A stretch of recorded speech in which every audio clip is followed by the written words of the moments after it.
ಶ್ರೀ ಗುರುಭ್ಯೋ ನಮಃ. ವ್ಯಾಸಾಯ ವಿಷ್ಣುರೂಪಾಯ ವ್ಯಾಸರೂಪಾಯ ವಿಷ್ಣವೇ ನಮೋ ವೈ ಬ್ರಹ್ಮನಿಧೇ ವಾಸಿಷ್ಠಾಯ ನಮೋ ನಮಃ. ವೀಕ್ಷಕರೇ, ನಮಗೆಲ್ಲ ನಮಸ್ಕಾರಗಳು. ಈ ಸಂಚಿಕೆಯಲ್ಲಿ ಶೋಭಕೃತ ಸಂವತ್ಸರದ ಭಾರತದ ಭವಿಷ್ಯ ಹೇಗಿದೆ ಎನ್ನುವ ಒಂದು ಪಕ್ಷಿ ನೋಟವನ್ನು ನಾವು ಇಂದು ನೋಡ್ತಾ ಇದ್ದೀವಿ. ಶೋಭಕೃತ ಸಂವತ್ಸರವು 22/3/2023 ಆರಂಭಗೊಂಡು 8/4/24 ನಡೆಯುತ್ತದೆ. ಈ ಒಂದು ಸಂವತ್ಸರದಲ್ಲಿ ಭಾರತದ ಇಡೀ ದೇಶದ ಆಗುಹೋಗುಗಳನ್ನು ಜ್ಯೋತಿಷ್ಯದ ಆಧಾರದ ಮೇಲೆ ವಿಶ್ಲೇಷಣೆಗೊಳಪಡಿಸಿ ಕೆಲವು ವಿಚಾರಗಳನ್ನು ನಿಮ್ಮ ಎದುರು ತಗೊಂಡು ಬರ್ತಾ ಇದ್ದೀವಿ.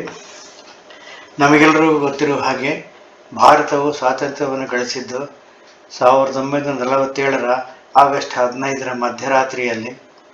ಸ್ವಾತಂತ್ರ್ಯ ಗಳಿಸಿದ್ದು ಆಗಸ್ಟ್ 15, 1947 ಮಧ್ಯರಾತ್ರಿ. ಆದರೆ ಸ್ವಾತಂತ್ರ್ಯವನ್ನು ಕಳ್ಕೊಂಡಿದ್ದು ಯಾವಾಗ ಅನ್ನೋ ಪ್ರಶ್ನೆ ಸಹಜವಾಗಿ ಬರುತ್ತೆ. ಈ ಪರಕೀಯರ ದಬ್ಬಾಳಿಕೆ, ಆಕ್ರಮಣ ಆರಂಭವಾದುದು ಚರಿತ್ರೆಯಲ್ಲಿ ಸ್ಪಷ್ಟವಾಗಿ ಇಲ್ಲದೆ ಹೋದರೂ ಸಾಧಾರಣವಾಗಿ ಸುಮಾರು ಕ್ರಿಸ್ತಪೂರ್ವ 327 ಅಲೆಕ್ಸಾಂಡರ್ನಿಂದ ಆರಂಭವಾಗಿದ್ದನ್ನು ಕಾಣ್ತೇವೆ. ಅಲೆಕ್ಸಾಂಡರನು ದೇಶ ವಿದೇಶಗಳಲ್ಲಿ ಇಡೀ ಪ್ರಪಂಚವನ್ನೇ ಗೆದ್ದು ತಾನು ಚಕ್ರವರ್ತಿಯಾಗಿ ಮರೆಯಬೇಕೆಂದುಕೊಂಡು ಒಂದೊಂದೇ ದೇಶಗಳನ್ನು ಸೋಲಿಸುತ್ತಾ ಭಾರತಕ್ಕೆ ಬಂದು 3 ವರ್ಷ ಆದರೂ ಸಹ ಅವನು ವಾಪಸ್ಸಾಗಬೇಕಾದ ಇದು ಇತಿಹಾಸ. ಇದಕ್ಕೆ ಈ ಆಕ್ರಮಣಕ್ಕೆ ಕಾರಣ ನಮ್ಮ ದೇಶದಲ್ಲಿ ಇದ್ದಂಥ ವಿಶೇಷವಾದ ಹೇರಳವಾದ ಸಂಪತ್ತು, ವಿಶೇಷವಾದ ವೈಭವ. ಅಲೆಕ್ಸಾಂಡರ್ ನಂತರ ಬಂದವರು ಶಕರು, ಹೂಣರು, ಖಿಲ್ಜಿ ಸಂತತಿಯವರು, ಗುಲಾಮಿ ಸಂತತಿಯವರು, ಮೊಘಲರು, ಬ್ರಿಟಿಷರು, ಹೀಗೆ ಅನೇಕರಿಂದ ಆಕ್ರಮಣಕ್ಕೆ ಒಳಗಾಯಿತು. ಈ ದುರಾಕ್ರಮಣದಿಂದ ನಮ್ಮ ದೇಶ ಸುಮಾರು 1.5 ಶತಮಾನಕ್ಕಿಂತ ಹೆಚ್ಚು ಕಾಲ ಪರತಂತ್ರದಿಂದ ನರಳುವಂತಾಯಿತು. 47 ಆಗಸ್ಟ್ 15 ಮಧ್ಯರಾತ್ರಿಯಲ್ಲಿ ಅಂದಿನ ಬ್ರಿಟಿಷರು ನಮ್ಮ ದೇಶದ ಪ್ರಮುಖರಿಗೆ ಮಧ್ಯರಾತ್ರಿ ಅಧಿಕಾರ ಹಸ್ತಾಂತರ ಮಾಡಿದರು. ತೀವ್ರಗಾಮಿಗಳ, ಮಂದಗಾಮಿಗಳ, ದೇಶಪ್ರೇಮಿಗಳ ನಿರಂತರ ಹೋರಾಟದ ಫಲವಾಗಿ 1947 ಆಗಸ್ಟ್ 15 ಮಧ್ಯರಾತ್ರಿ ನಮ್ಮ ದೇಶವನ್ನು ಸ್ವತಂತ್ರ ಭಾರತವೆಂದು ಘೋಷಣೆ ಮಾಡಲಾಯಿತು. ಈ ಸಮಯದ ಜಾತಕ ಕುಂಡಲಿನ ಅನುಸರಿಸಿ ಗ್ರಹಗತಿಗಳ ಆಧಾರದಲ್ಲಿ ದೇಶದ ಆಗುಹೋಗುಗಳನ್ನು, ಭವಿಷ್ಯವನ್ನು ತಿಳಿಯುವ ಇದು ಒಂದು ನಮ್ಮ ನಮ್ರ ಪ್ರಯತ್ನ. ಈ ಸಂಬಂಧ ವೀಕ್ಷಕರ ಅಭಿಪ್ರಾಯಗಳನ್ನು ಸ್ವಾಗತಿಸುತ್ತೇವೆ. 1947 ಆಗಸ್ಟ್ 15 ಮಧ್ಯರಾತ್ರಿಯ ಕುಂಡಲಿ ಪ್ರಕಾರ, ಅಂದರೆ ಸುಮಾರು 10 ವರ್ಷಗಳ ಕಾಲ ಚಂದ್ರದಶ ಅವಧಿ, ಚಂದ್ರದಶ ನಡೆಯುತ್ತಿರುವುದು. ಕುಂಡಲಿಯಲ್ಲಿ ಚಂದ್ರನು ಕಟಕ ರಾಶಿಯಲ್ಲಿರುವುದರಿಂದ ಅವನದ್ದೇ ಚಂದ್ರದಶ ಅವಧಿಯಲ್ಲಿ ದೇಶವು ಪ್ರಗತಿ ಪಥದಲ್ಲಿ ಮುನ್ನಡೆಯಲಿದೆ. ಪ್ರವಾಸೋದ್ಯಮವು ಬೆಳೆಯುತ್ತದೆ. ಪ್ರಜಾನರಾಗಿ ಸರ್ಕಾರ ಇರುತ್ತದೆ.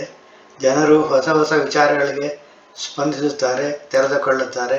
ಒಟ್ಟಾರೆಯಾಗಿ ದೇಶವು ವಿಕಾಸದತ್ತ ಮುನ್ನಡೆಯುತ್ತದೆ.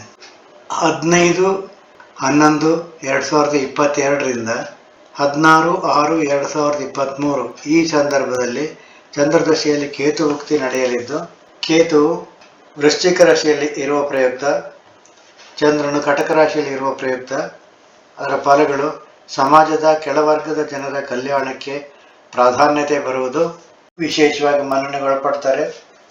ಆಮೇಲೆ ಕ್ರೈಸ್ತ ಸಮುದಾಯದ ರಾಷ್ಟ್ರಗಳಿಂದ, ದೇಶ ವಿದೇಶಗಳಿಂದ ಮನ್ನಣೆ ಸಿಗುವ ಸಂಭವ ಇದೆ. 16/6/2023 14 ಫೆಬ್ರವರಿ 25 ಚಂದ್ರದಶ ಶುಕ್ರ ಭುಕ್ತಿ ನಡೆಯಲಿದ್ದು, ಇದರ ಫಲಗಳನ್ನು ನೋಡೋಣ.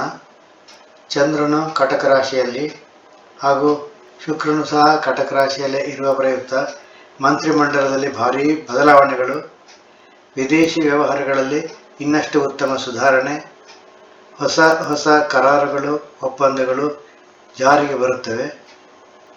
ಒಟ್ಟಾರೆಯಾಗಿ ಹೆಚ್ಚಿನ ಒಳ್ಳೆಯ ಫಲಗಳು ನಾವು ನಿರೀಕ್ಷಿಸಬಹುದು.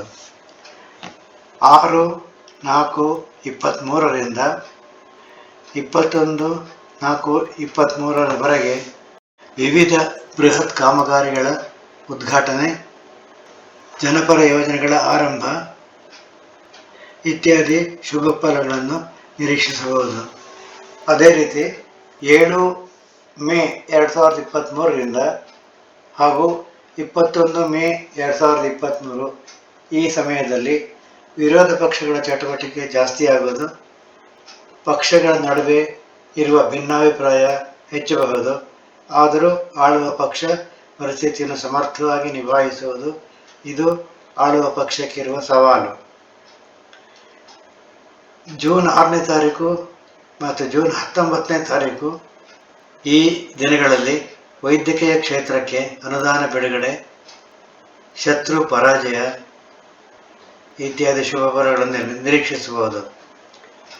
ಜೂನ್ 21, 2023, ಜುಲೈ 5, 2023 ಈ ಸಂದರ್ಭಗಳಲ್ಲಿ ಸಭೆ ಸಮಾರಂಭಗಳು, ಪಕ್ಷಗಳ ನಡುವೆ ಚರ್ಚೆಗಳು, ಬಿಸಿ ಬಿಸಿ ವಾಗ್ವಾದಗಳು, ಸಭಾತ್ಯಾಗವೇ ಮುಂತಾದ ಘಟನೆಗಳು ನಡೆಯಬಹುದು. ಜುಲೈ 22, 2023, ಆಗಸ್ಟ್ 3, 2023 ಈ ದಿನಗಳಲ್ಲಿ ಆಳುವ ಪಕ್ಷಕ್ಕೆ ಸತ್ವ ಪರೀಕ್ಷೆಯ ಕಾಲ. ವಾದ ಪ್ರತಿವಾದಗಳು, ಭಿನ್ನಾಭಿಪ್ರಾಯಗಳು ಪಕ್ಷಗಳ ನಡುವೆ ಕಂಡುಬರಬಹುದು. ಕೆಲವೊಮ್ಮೆ ಆಡಳಿತ ಪಕ್ಷ ಸಂದಿಗ್ಧ ಸುಳಿಯಲ್ಲಿ ಸಿಲುಕಬಹುದು. ಆದರೂ ಒಟ್ಟಾರೆಯಾಗಿ ದೇಶವನ್ನು ಮುನ್ನಡೆಸುವಲ್ಲಿ ಪ್ರಧಾನ ಪಾತ್ರವನ್ನು ಆಳುವ ಪಕ್ಷ ವಹಿಸುತ್ತೆ. 20 ಆಗಸ್ಟ್ 23, 2 ಸೆಪ್ಟೆಂಬರ್ 23 ಈ ದಿನಗಳಲ್ಲಿ ಅಂತಾರಾಷ್ಟ್ರೀಯ ಮಟ್ಟದಲ್ಲಿ ಗೌರವ ಮತ್ತು ಸಹಾಯ, ಬೃಹತ್ ಯೋಜನೆಗಳ ಉದ್ಘಾಟನೆ, ವಿದೇಶ ಪರ್ಯಟನೆ ಈ ಶುಭ ಫಲಗಳನ್ನು ನಾವು ಗಮನಿಸಬಹುದು. 19 ಸೆಪ್ಟೆಂಬರ್ 23 ಮತ್ತು 2 ಅಕ್ಟೋಬರ್ 23 ಈ ದಿನಗಳಲ್ಲಿ ಯುದ್ಧದಲ್ಲಿ ವಿಜಯ, ವಿಶ್ವರಾಷ್ಟ್ರ ಸಂಸ್ಥೆಯಲ್ಲಿ ಸ್ಥಾನಮಾನ, ಗೌರವ ಪ್ರಾಪ್ತಿ, ಆತ್ಮನಿರ್ಭರತೆ, ಸ್ವಾವಲಂಬನೆ, ಕ್ರೀಡೆಗಳಲ್ಲಿ ಅಗ್ರಸ್ಥಾನ ಇವೆಲ್ಲ ಫಲಗಳನ್ನು ನಾವು ಗಮನಿಸಬಹುದು. ಅಕ್ಟೋಬರ್ 18, 2023, ಅಕ್ಟೋಬರ್ 31, 2023 ಈ ದಿನಗಳಲ್ಲಿ ಆರ್ಥಿಕ ಪ್ರಗತಿ, ವಿದೇಶಗಳಿಂದ ಅನಿರೀಕ್ಷಿತ ಸಹಾಯ, ಉತ್ತಮ ಬಾಂಧವ್ಯ, ಹೊಸ ಜನನಾಯಕನ ಹೊಸ ಲೀಡರ್ಶಿಪ್ಪಿನ ಉದಯ, ಪ್ರಜೆಗಳಲ್ಲಿ ಆರೋಗ್ಯ ಮತ್ತು ಉತ್ಸಾಹ ಇವುಗಳನ್ನು ನಾವು ನಿರೀಕ್ಷಿಸಬಹುದು. 17 ನವೆಂಬರ್ 23, 30 ನವೆಂಬರ್ 23 ಈ ಸಂದರ್ಭದಲ್ಲಿ ಗುಪ್ತ ಶತ್ರುಗಳಿಂದ ತೊಂದರೆ, ಯುದ್ಧ ಭಯ, ಅದೇ ಸಂದರ್ಭದಲ್ಲಿ ರಾಜದ್ರೋಹ ಆಗುವ ಸಂಭವ ಇದೆ. ಗೂಢಚರ್ಯೆಯ ವೈಫಲ್ಯತೆ ಇದ್ದರೂ ಇವೆಲ್ಲವನ್ನು ಮೆಟ್ಟಿ ನಿಲ್ಲುವ ಛಲ ಆಡಳಿತ ಪಕ್ಷಕ್ಕಿದೆ. 2 ಡಿಸೆಂಬರ್ 2023, 16 ಡಿಸೆಂಬರ್ 2023 ಈ ಸಂದರ್ಭದಲ್ಲಿ ದೇಶದಲ್ಲಿ ಶಾಂತಿ ಸ್ಥಾಪನೆ, ಶತ್ರುಗಳ ದಮನ, ವಿದೇಶ ಪ್ರವಾಸ ಪ್ರಭಾವಶಾಲಿಯಾಗಿರುವುದು, ಪುರಾತನ ಭಾರತದ ವೈಭವ ಮರುಕಳಿಸಲಿದೆ. ಜನವರಿ 1, 2024, 14 ಜನವರಿ 2024 ಈ ದಿನಗಳಲ್ಲಿ ಅನಿರೀಕ್ಷಿತ ಆರ್ಥಿಕ ನೆರವು, ವಿದೇಶಾಂಗ ನೀತಿಯಲ್ಲಿ ದೂರಗಾಮಿ ಬದಲಾವಣೆಗಳು, ಸಂಧಾನಗಳಿಂದ ಕಾರ್ಮಿಕ ಸಮಸ್ಯೆಗಳು ಪರಿಹಾರ ಈ ರೀತಿ ವಿಶೇಷ ಫಲಗಳು ನಾವು ನೋಡ್ತೀವಿ. ಜನವರಿ 30, 2024, ಫೆಬ್ರವರಿ 12, 2024 ಈ ಸಂದರ್ಭದಲ್ಲಿ ದೇಶವು ಕ್ಷಾತ್ರ ತೇಜಸ್ಸಿನಿಂದ ಮೈ ಕೊಡವಿ ಎದ್ದು ನಿಲ್ಲುತ್ತದೆ. ಎಲ್ಲ ಕ್ಷೇತ್ರಗಳಲ್ಲೂ ಭಾರತ ತನ್ನದೇ ಸ್ವಂತಿಕೆಯನ್ನು ಮೆರೆಸುವುದು. 29 ಫೆಬ್ರವರಿ 24, 13 ಮಾರ್ಚ್ 2024 ಈ ದಿನಗಳಲ್ಲಿ ನೂತನ ಕಟ್ಟಡಗಳ, ಬೃಹತ್ ಪಥಗಳ, ವಿಶೇಷವಾಗಿ ನ್ಯಾಷನಲ್ ಹೈವೇಸ್, ಎಕ್ಸ್ಪ್ರೆಸ್ ಹೈವೇಸ್ ಇವುಗಳ ಉದ್ಘಾಟನೆ, ಬಂಡವಾಳ ಹೂಡಿಕೆ, ಆರ್ಥಿಕ ಸದೃಢತೆ, ಕಪ್ಪು ಹಣದ ಉಚ್ಚಾಟನೆ ಈ ಫಲಗಳನ್ನು ನಾವು ನಿರೀಕ್ಷಿಸಬಹುದು. ಮಾರ್ಚ್ 30, 2024, ಏಪ್ರಿಲ್ 12, 2024 ಈ ಸಂದರ್ಭಗಳಲ್ಲಿ ಮಿಲಿಟರಿ ಶಕ್ತಿಯ ಬಳಕೆ, ಯುದ್ಧದಲ್ಲಿ ವಿಜಯ, ವಿದೇಶಗಳಿಂದ ಬೆಂಬಲ ಈ ಫಲಗಳನ್ನು ನಿರೀಕ್ಷಿಸಬಹುದು. 9 ಏಪ್ರಿಲ್ 2023, 15 ಜುಲೈ 2023, 27 ಅಕ್ಟೋಬರ್ 2023 ಈ ಸಂದರ್ಭಗಳಲ್ಲಿ ವಿಪಕ್ಷಗಳಿಂದ ಕಿರಿಕಿರಿ, ತಥಾಕಥಿತ ಬುದ್ಧಿಜೀವಿಗಳು ಎನ್ನಿಸಿಕೊಂಡವರಿಂದ ಅಸಮಾಧಾನ, ಕ್ರೀಡಾ ರಂಗದಲ್ಲಿ ದೇಶದ ಹಿರಿಮೆ ಮತ್ತೊಮ್ಮೆ ಸ್ಫುರಿಸುವುದು. 31 3 2023, 25 ಜೂನ್ 2023, 20 ಆಗಸ್ಟ್ 2023, 20 ಸೆಪ್ಟೆಂಬರ್ 2023, 18 ಡಿಸೆಂಬರ್ 2023 ಈ ಸಂದರ್ಭಗಳಲ್ಲಿ ಖ್ಯಾತಿವೆತ್ತ ಚಲನಚಿತ್ರಗಳ ಬಿಡುಗಡೆ ಯಾವ ಭಾಷೆಯಲ್ಲಿ ಆದರೂ ಆಗಬಹುದು. ಭಾರತೀಯ ಮೂಲದ ಚಲನಚಿತ್ರಗಳಿಗೆ ಸುಗ್ಗಿಯ ಕಾಲ, ಕಲಾವಿದರಿಗೆ ಸನ್ಮಾನ, ಸಾರ್ವಜನಿಕ ಕ್ಷೇತ್ರಗಳಲ್ಲಿ ಸ್ತ್ರೀಯರಿಗೆ ಮನ್ನಣೆ ಪ್ರಾಧಾನ್ಯತೆ, ವೈಭವೋಪೇತ ರೈಲುಗಳ ಸಂಚಾರ, ಬಟ್ಟೆ ಅಲಂಕಾರ ವಸ್ತುಗಳ ಉದ್ದಿಮೆ ಪ್ರಗತಿಪಥದತ್ತ ಮುನ್ನಡೆಯುವುದು ಹೆಚ್ಚಾಗುವುದು. 14 ಮೇ 23, 15 ಆಗಸ್ಟ್ 23 ಆ ದಿನ ಸ್ವಾತಂತ್ರ್ಯೋತ್ಸವ, 15 ನವೆಂಬರ್ 23 ಈ ದಿನಗಳಲ್ಲಿ ದೇಶದ ಗೌರವ ಹೆಚ್ಚಿಸುವ ಕೆಲಸಗಳು ಆಗುತ್ತವೆ. ಕೋರ್ಟಿನಲ್ಲಿ ಹಳೆಯ ತಗಾದೆಗಳು ಇತ್ಯರ್ಥವಾಗುತ್ತವೆ. ಆರ್ಥಿಕ ಪರಿಸ್ಥಿತಿ ದೇಶದ ಮಟ್ಟದಲ್ಲಿ ಶಕ್ತಿಯುತವಾಗಿರುತ್ತದೆ. ದೇಶವು ಮತ್ತೊಮ್ಮೆ ತನ್ನ ಸ್ವಂತಿಕೆಯನ್ನು ಮೆರೆಯುವುದು. 29 ಮಾರ್ಚ್ 23, 14 10 23, 15 ಫೆಬ್ರವರಿ 24, 25 ಮಾರ್ಚ್ 24 ಈ ದಿನಗಳಲ್ಲಿ ಯುದ್ಧ ವಿಮಾನಗಳ ಸೇರ್ಪಡೆ, ಮಿಲಿಟರಿ ಆಧುನೀಕರಣ, ಕ್ರೀಡಾ ರಂಗದಲ್ಲಿ ಪ್ರಗತಿ, ಗಡಿಗಳ ಆಯಕಟ್ಟಿನ ಸ್ಥಳಗಳಲ್ಲಿ ಹೊಸ ಬಂಕರ್ಗಳ ನಿರ್ಮಾಣ, ಗಡಿ ವಿವಾದದಲ್ಲಿ ಒಂದು ತೀರ್ಮಾನಕ್ಕೆ ಬರಲಾಗುತ್ತೆ. ವಿಶೇಷವಾಗಿ ಈ ವಿಡಿಯೋ ರೆಕಾರ್ಡಿಂಗ್ ಮಾಡುವ ಸಮಯದಲ್ಲಿ ಅಂದರೆ 29 ಮಾರ್ಚ್ 23ರಂದು ಕರ್ನಾಟಕ ರಾಜ್ಯದ ಚುನಾವಣೆ ಘೋಷಣೆ ಆಗಿರುತ್ತೆ.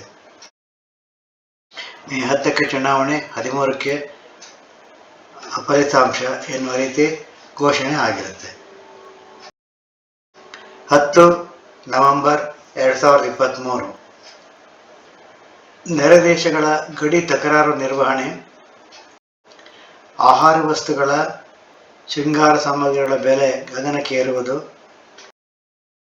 ದೇಶಾದ್ಯಂತ ನೂತನ ಕಟ್ಟಡಗಳ ನಿರ್ಮಾಣ, ನ್ಯಾಯಾಂಗ ವ್ಯವಸ್ಥೆ ಬಲಿಷ್ಠವಾಗುವುದು ಈ ಫಲಗಳನ್ನು ನಾವು ನಿರೀಕ್ಷಿಸಬಹುದು.